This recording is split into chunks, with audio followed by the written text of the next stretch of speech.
ini menjadikan mekanika kuantum ini salah satu bidang terdepan sains saat ini yang sangat intens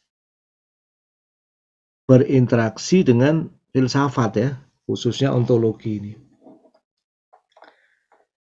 Ada banyak sekali pemikiran-pemikiran ontologis yang muncul dari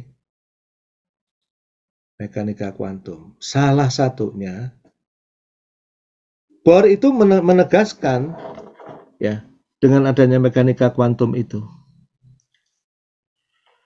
realitas objektif ansih dari sebuah benda itu nggak ada. Kata Bohr, realitas sebuah benda itu ya tergantung bagaimana kita berpikir, bagaimana kita men-set up pengukurnya, bagaimana kita memikirkan tentang variabel itu.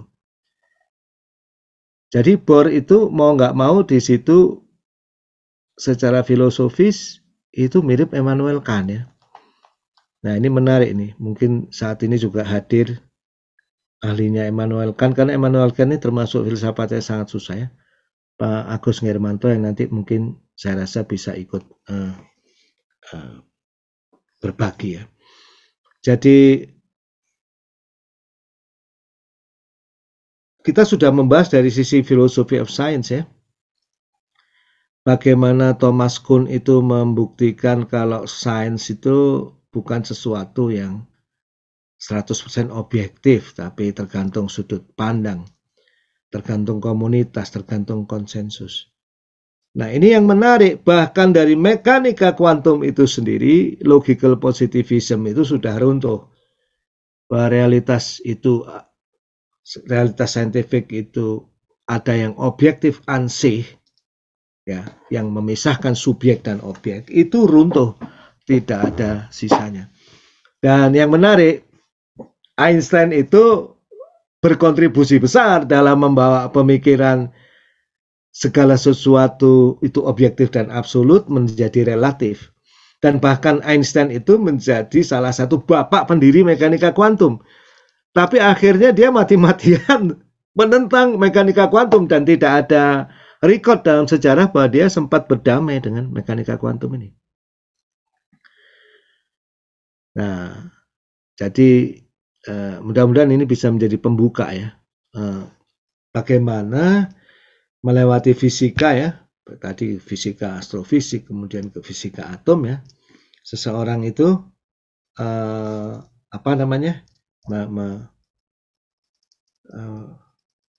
bukan seseorang ya, manusia ini mau tidak mau berhadapan dengan pertanyaan-pertanyaan ontologis ya. Dalam awal mereka melakukan penelitian saintifik, secara tidak sadar dia sudah mengambil asumsi ontologis. Di tengah jalan fisika ini sekarang ada di persimpangan jalan. Kalau dia tetap ngotot mau objektif, positivis, dan 100% empiris tanpa mengakui keterbatasan objektivitasnya, ya fisika akan mati ya.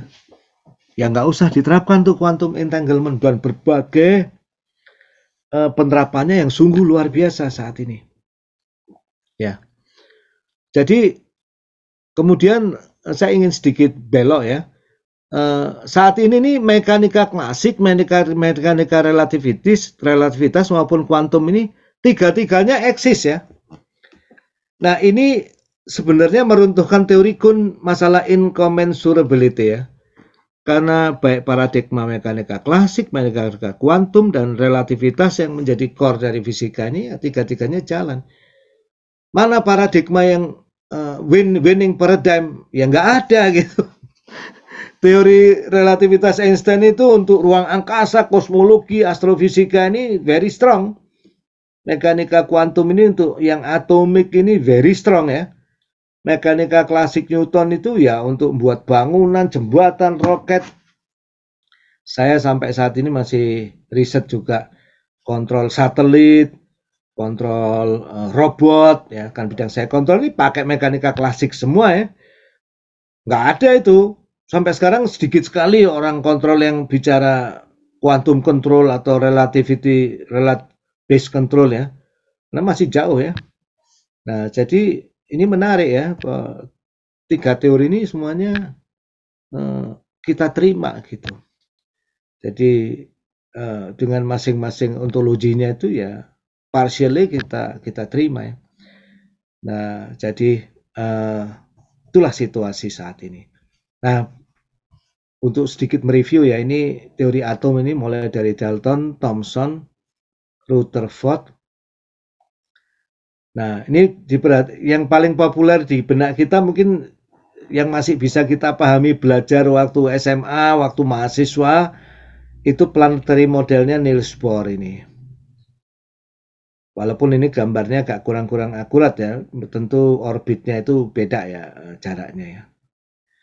Ini karena satu positif ya di sini. Ya ini kan inti positif dan ini elektron negatif.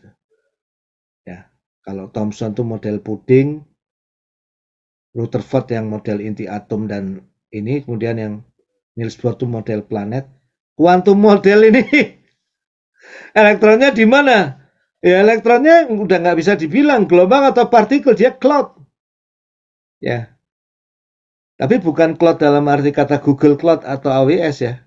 Dia itu awan gelombang probabilitas. Nah, terus masih maju lagi ya, yang belum di dalam yang paling detail ini sekarang yang lagi merupakan bidangnya Stephen Hawking, CS, Michio Kaku dan lain-lain ini namanya string theory gitu. Nah, string theory itu mengatakan bahwa di struktur alam yang paling mendasar itu adalah seperti sebuah dawai ya.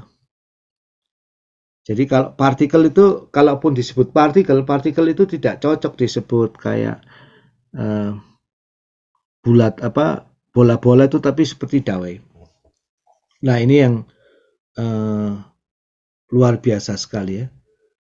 Jadi materi terdiri dari molekul terdiri dari atom, partikel subatomik ini basically adalah dawai-dawai baik neutron, elektron dan lain-lain.